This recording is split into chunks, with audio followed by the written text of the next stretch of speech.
తిరుపతి గోశాల నిర్వహణపై TDP YCP మధ్య జరుగుతున్న రాద్ధాంతంపై ఓ సీనియర్ జర్నలిస్ట్ విశ్లేషణాత్మక కథనం సోషల్ మీడియాలో పోస్ట్ చేశారు.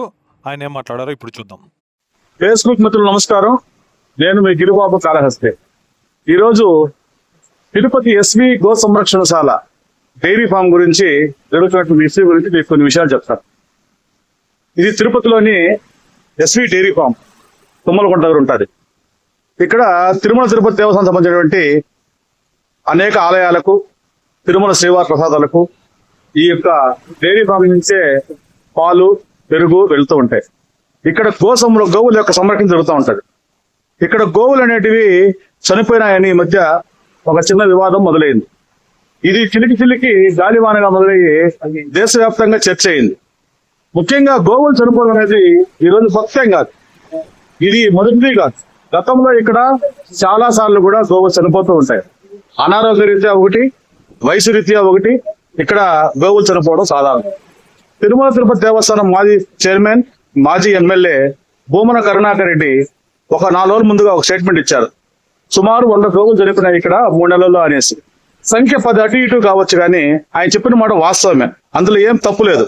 ఆయన చెప్పింది కూడా గోవులు చనిపోతున్నాయని చెప్పినారే గాని గోవులు చంపేస్తున్నారని మాత్రం చెప్పలేదు.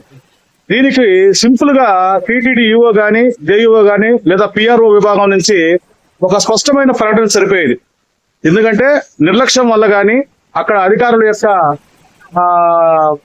అజాగ్రత్త వల్ల గాని గోవులు చనిపోయి ఉంటే వాళ్ళపైన విచారణ చేసి తిరిగి తీసుకుంటామని కానీ ఒక మాట చెప్పి సరిపోయేది.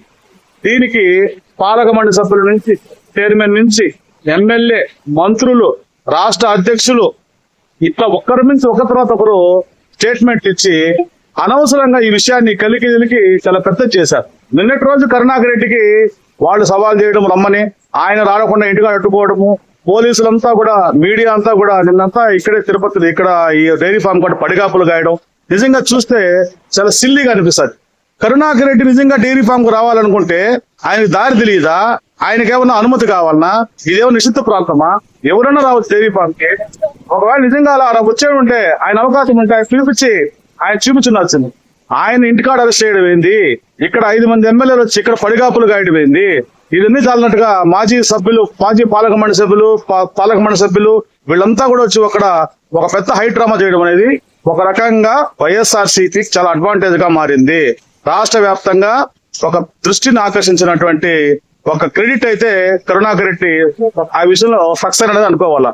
ఈ ముఖ్యంగా కూటమి నేతలందరూ కూడా ఈ యొక్క విషయాన్ని ఏమి సమస్యలు లేనట్టుగా, తిరుపతిలో సమస్యలు లేనట్టుగా, జిల్లాలో సమస్యలు లేనట్టుగా, రాష్ట్రంలో ఏ సమస్యలు లేనట్టుగా దీనిపైన పడి వాళ్ళ యొక్క అమూల్యమైన సమయాన్ని వృధా చేశారనేసి నేను భావిస్తున్నా. అధికారిక లెక్కల ప్రకారం ఈవో గారు చెప్పేసి ఉంటే, అంటే నాకు తెలిసిన లెక్క ప్రకారం గత ఏడాది ఏప్రిల్ నుంచి ఈ మార్చి వరకు 190 ఆవులు చనిపోయినట్టుగా అధికారికంగా ప్రకటన చేశారు. సో ఇక్కడ ఆవులు చనిపోవడం సహజం. ఇది నిర్లక్ష్యం వల్ల కనుక చనిపోయి ఉంటే వాటి పైన అలాంటి వారి పైన చర్యలు తీసుకుంటాం సిబ్బంది మందిని, కానీ ఒక్క మాట చెప్తే సరిపోయేదానికి ఇలా నానా యాగి చేసి ఒక పెద్ద యుద్ధ వాతావరణం జరిగింది నిన్నంతా కూడా ఇక్కడ. దీన్ని ప్రజలందరూ కూడా గమనించినారు. ఇలాంటి వాటి పట్ల కూటమి స్పందన కొంచెం జాగ్రత్తగా ఉంటే మంచిదనేసి నా ఉద్దేశం.